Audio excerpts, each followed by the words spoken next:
Hello everyone, আসসালামু আলাইকুম। আমি আজকে লুচি দিয়ে খাওয়ার জন্য নতুন আলু দিয়ে মুরগির মাংসের ঝোল করব। মুরগির মাংসের ঝোল করার জন্য প্যানের মধ্যে আমি সয়াবিন তেল দিয়ে দিব। তেলের মধ্যে দিয়ে দিব সাদা এলাচ, তেজপাতা আর দারুচিনি।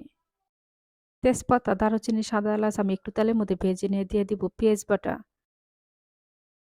পেঁয়াজ আপনারা চাইলে কুচি করেও দিতে পারেন, কিন্তু শীতের সময় পেঁয়াজ একটু বেটে রান্না করবেন।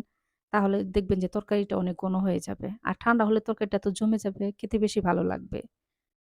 পেঁয়াজ তেলের মধ্যে ভেজে নিয়ে আমি দিয়ে দিয়েছি ২ চামচ আদা রসুন বাটা। আদা রসুন তেলের মধ্যে ভেজে নিয়ে সামান্য একটু পানি দিয়েছি।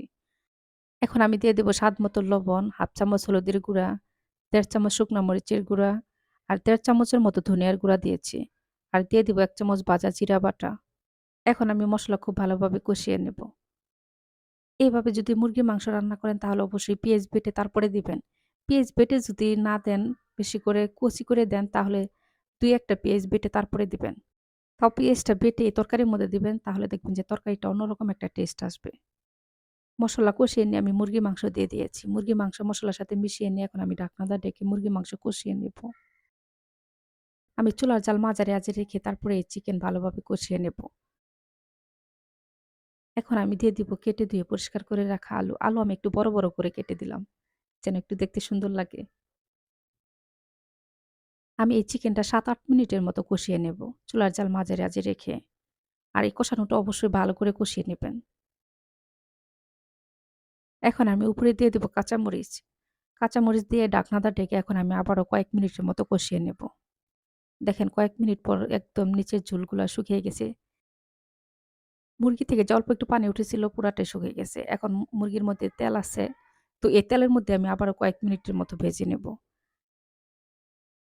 মুরগির মাংস কষানোর মধ্যে যেন প্রায় হয়ে আসে, আমি এরকম করে মুরগির মাংসটা কষিয়ে নেব।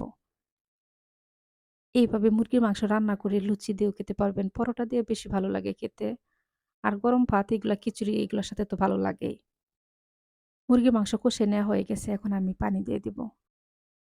আমি একটু ঝোল রাখবো, তার জন্য একটু ১/২ কাপের মতো পানি দিয়েছি। আমি কষানোর মধ্যেই তো মাংস প্রায় রান্না করে নিয়েছি। এখন কয়েকটা বলক উঠলেই আমি তরকারিটা নামিয়ে ফেলবো। এখন আমি আবারও ১ চামচ ভাজা জিরা বাটা দিব।